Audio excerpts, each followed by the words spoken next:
नारायणी नमस्तुते। ओडिशा न्यूज को आपण स्वागत। आम आज आसी पहुँची नयागढ़ जिला राजंकिया पंचायत अंतर्गत कृष्णचंद्रपुर ग्राम जो आम देखिलु आध्यात्मिक महामेलनर एक उत्कृष्ट पर्व। आसतु आम गहण में किसी भक्त मैंने अच्छा से पचारि बुझा। आज्ञा ओडिशा न्यूज को आपन को स्वागत। जो आध्यात्मिक कार्यक्रम करा जाउछि केते वर्ष हला आपण माने एठी कलेनी पालन कलेनी? 17 वर्ष हैला। आगे 17 वर्ष हैला। ता भीतर कोन सब आपनकर अनुभूति कोन सब? अनुभूति माने बहुत ही जो लोग जहा ए मांकर प्रधान दही मुड़ी आ गंजेई एमान को जे गंजेई डाकी देबो जार दिन सहजे कि कोडा कोन होय जे ताको मा तार मनस्कामना पूर्ण कर दियंती। जे जा भाबी ता मनस्कामना पूर्ण करंती। हमर प्रथम होची दही मुड़ी तापर गंजेई भोग एठी होय मां को पीठरे। आमती प्रति वर्ष 18 वर्ष है मांकर यज्ञ पालन करा जाउची। गाँ परिक्रमा करा जाउची। ए भक्त माने आख पाख अंचल भुवनेश्वर अंचल खोर्धा डिस्ट्रिक्ट नयागढ़ अंचल लोक समस्त ये ग्रामवासी मैंने अरखत ग्रामवासी समस्त मंगल विधान करुच्ची माँ समझना समस्त भी घंट भली रखी। धन्यवाद। देखुवे निश्चित भाव में बाबा जहाँ कहते बाबा अच्छा बाबा टिके आम भूल गलु टिके आपण परिचय आम दर्शक मानक टिके देबे एवं कार्यक्रम केमती आपण पंथाधारा आपणकर ये जो यात्रा केमिति यात्रा अनुष्ठित होला एवं ये यात्रा केते सफल मिल पारुछि? आपण बहुत समय पारुछि। मो जते परिचय प्रथम दर्शक मानक प्रदान करू। मो ना होछि भरत साहू ये गाँव रो बासिंदा। मुझे मोर 14 वर्ष होता मुझे गुहारे पड़ी माँ किसी आदेश मागिकी गचर जो डाला खंडे हाणिले भी सी मरुला। मुझे माँ को आदेश मागिकी ये ग्राम तार मंदिर पीठ मंदिर करागला। से माँ यज्ञ ये सुनांखाड़ ब्राह्मण पंडितर तारी अनुभूति यज्ञ उत्पन्न कराई ग्रामवासी मानक नहीं आमर अनुभूति करा जाउछि। निश्चित भाव में देखुए आपण मैंने किंबदंती आशा आकांक्षार झड़ तोफान एवं समस्या भितर बाबा निश्चित भाव में कहते कि भाव में यात्रा आज पर्यंत चली रही। तेणु आसतु आम गहण में अच्छा पूजक पंडित महोदय अच्छा पचारि बुझा। आज्ञा ओडिशा न्यूज को आपको स्वागत। टिके आध्यात्मिकता केते दूर सचेतन आपण ए वार्ता कि भाव में भक्त मान गहण में पहुँची पार्टी ता विषय आप कहूँ। प्रथम दर्शक मान परिचय प्रदान कर। कालाभ्रभ्रङ्कटाखैररिकुल भयदां मौळि बन्धन्दो रेखां शङ्खं चक्रं कृपाणं त्रिशिखमपि करैरुगतवहन्ति त्रिनेत्रां सिंहं स्कन्धादिरूढां त्रिभुवनमखिलं तेजसं पूरयन्ति ध्यायेतं दुर्गं जयाख्यं त्रिदशकपरिव्रतां सेवितां सिद्धिकम्मे।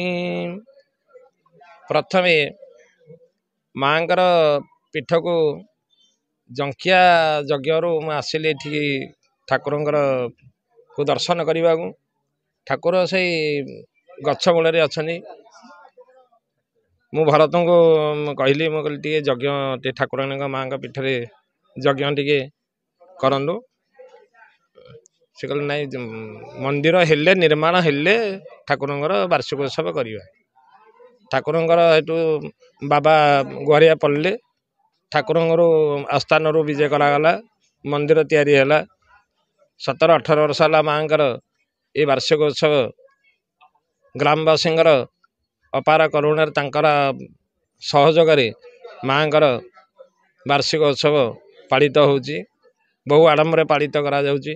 माँ आशीर्वाद बाबा बहु कष्ट आउ ग्रामवासी बहु कष्ट आउ चेष्टा रे ठाकुरंकर माँ वार्षिकोत्सव 18 वर्ष चली।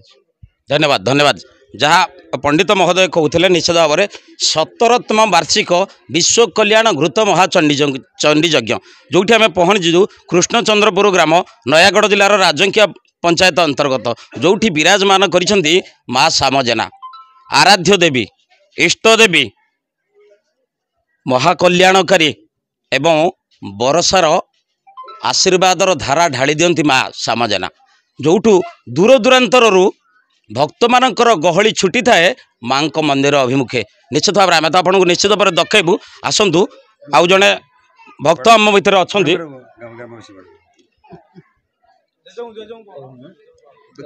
आउ जड़े भक्त अच्छा आम ठूर बुझी ना टे वार्ता भक्त मान कौन रखुच्छी। आज्ञा ओडिशा न्यूज को आपको स्वागत। ଆପଣଙ୍କ ପରିଚୟ ପ୍ରଥମେ ଦର୍ଶକମାନଙ୍କୁ ଟିକେ ପ୍ରଦାନ କରିବେ ଏବଂ ବାର୍ତ୍ତା ଏଇ ଯେଉଁ ଆଧ୍ୟାତ୍ମିକତାର ବାର୍ତ୍ତା ଏଇ ଚଣ୍ଡୀ ଯଜ୍ଞର ବାର୍ତ୍ତା ଟିକେ ଭକ୍ତମାନଙ୍କ ପାଇଁ କିଭଳି ହେବ ଟିକେ କୁହନ୍ତୁ। ମୁଁ ଏଇ ଗାଁର ବାସିନ୍ଦା। ମୋ ନାଁ ପଙ୍କଜ ବରାଳ। ଏ ଯେଉଁ ସାମଜେନା ନାଁଟା ଶୁଣୁ ଶୁଣୁ ଆପଣମାନଙ୍କୁ କେମିତି କେମିତି ଲାଗୁଥିବ। ସାମଜେନା କ'ଣ ସେ ଠାକୁର ନା ଠାକୁରାଣୀ? ନା ଏ ପ୍ରକୃତିରେ ଠାକୁରାଣୀ। ୟା ନାଁ ଶ୍ୟାମାକାଳୀରୁ ସାମଜେନା। ୟା ପାଖରେ ବଡ଼ି ପ୍ରଥା ନାହିଁ। ଗଞ୍ଜେଇ ବାକି ତାର ମେନ୍ ହେଉଛି ଗଞ୍ଜେଇ ଆଉ ପୋଡ଼ା ବଡ଼ି। ଏ ଜିନିଷ ତାର ପ୍ରଥମ ଭୋଗ। ତା ଭିତରେ ସବୁଦିନିଆ ନୀତିଦିନିଆ ଭୋଗ ହେଲା ଦହି ମୁଢ଼ି।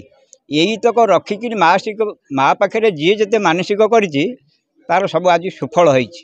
ଆଜିର ଦିନରେ ତାର ଏଇ ବାର୍ଷିକ ଉତ୍ସବରେ ଆଜିର ଦିନରେ ଏଇ ଦେଖନ୍ତୁ ଭୁବନେଶ୍ୱରର ଲୋକ ଆସିକି ଆମ ପାଖରେ ଅଛନ୍ତି। ନୟାଗଡ଼ର ଲୋକ ବି ଆମ ପାଖରେ ଆସିକି ଅଛନ୍ତି। ବାଣପୁର ପୁଟ ଲୋକ ବି ଆସିକି ଆମ ପାଖରେ ଅଛନ୍ତି। ତା ଉତ୍ସବରେ କେତେ ବାଟରୁ ଲୋକ ଆସିକି ଯୋଗଦାନ କରୁଛନ୍ତି ସବୁ। ଆଉ ମାର ତ ଏଇଭଳିଆ କାମ ଚାଲିଛି।